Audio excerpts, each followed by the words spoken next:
Do you and your child feel overwhelmed by the Year 6 English SATs reading paper? You're not alone. Imagine helping your child cut their reading time and boost their comprehension and confidence. Intrigued? Well, in this final video in the SAT series, we're sharing game-changing tips to guide your child through the SATs reading paper head-on. Welcome back to our channel, where we support parents and students to ace exams with confidence. Today, we're diving into the Year 6 English SATs, specifically the reading paper. We'll break down what to expect, tackle common challenges, and share practical tips you can use to help your child overcome them. So let's get started. The Year 6 English SATs are divided into 3 papers.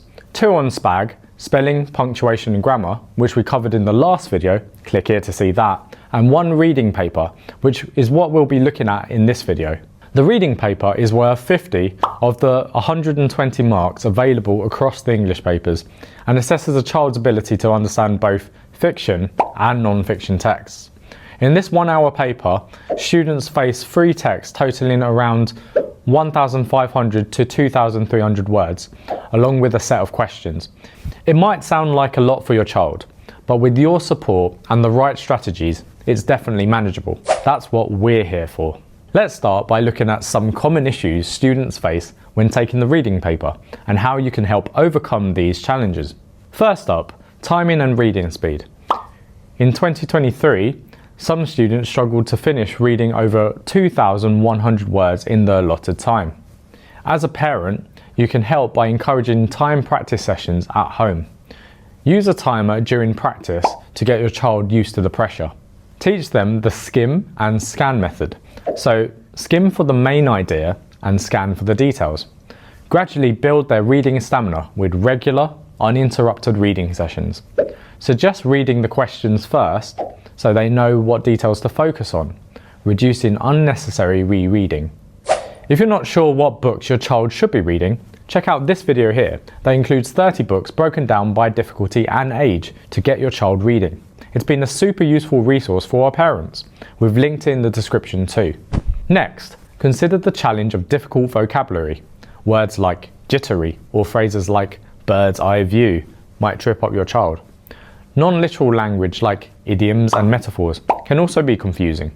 Idioms are something that can trip up almost all students. These are phrases that say one thing but mean another. So idioms such as time flies, talking the hind legs off a donkey, let sleeping dogs lie, don't cry over spilled milk, burning bridges, like a bull in a china shop, or the elephant in the room.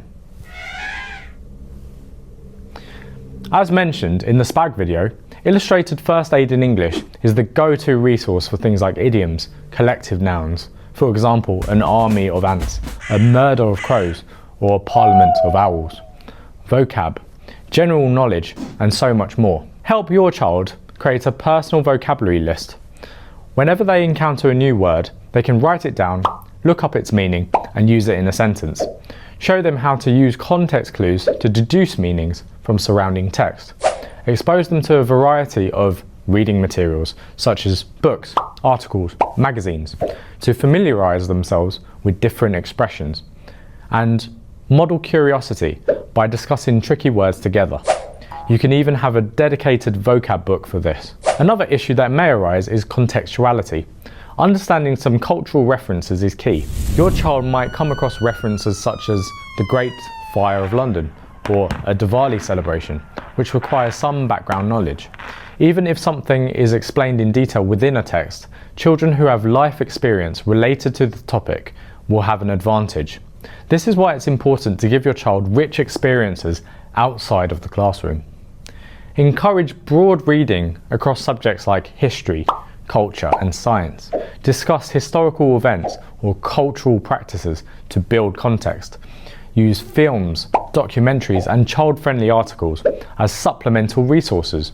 If your child stumbles on an unfamiliar reference, guide them to research it briefly. This fosters independent learning and strengthens their comprehension. Finally, developing deeper analysis skills can be challenging. Questions such as, what does the author's description suggest about the character's feelings, require more than just a surface level reading. Help your child by asking why and how questions after reading a passage. Discuss motivations, emotions, and the techniques used by the writer. Teach them to back up their answers with quotes or specific examples from the text. Show them how to structure an answer using the PEE method. So that stands for point, which is stating the idea, evidence, which is providing a quote or a detail from the text, and then explaining it. So explain how that supports the point. Encourage comparing similar passages to analyze differences in mood, character, and theme. Now let's discuss some valuable resources that can support your child's preparation and explain why they're so important. Our first series is the Schofield and Sims Key Stage 2 Comprehension series.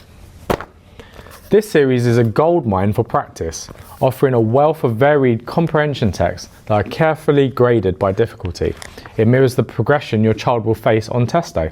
By working through these tests, your child can develop a deeper understanding of different writing styles and genres, build a robust vocabulary in context, and practice answering a range of question types, from literal to inferential. The Teacher's Guide includes answers and guidance, which allows you to check progress accurately and address areas where your child might need extra support.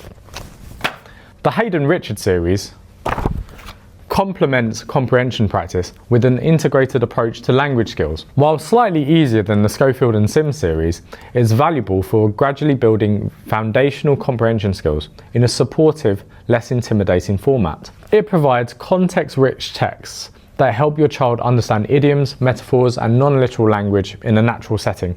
This series is excellent for steady progress and reinforcing concepts before moving on to more challenging materials. All of these books and more are in the description, and just like in the first two videos in the SAT series, we've included books to master basic skills, books to practice exam-style questions, and additional test practice papers too. Success in the Year 6 SATs reading paper comes from managing time, expanding vocabulary, deciphering figurative language, and sharpening analysis skills. But success in the Year 6 SATs overall comes firstly from knowing what you are up against. So if you're not yet certain what the full test entails, click on one of these two videos. If you found this final SATs video guide useful, please share it with other Year 6 parents who might find it useful. And don't forget to like and subscribe. It helps us reach more people who are looking for help with exams and more. Can you get me a tea? Why did you wait for me to press record before? God damn.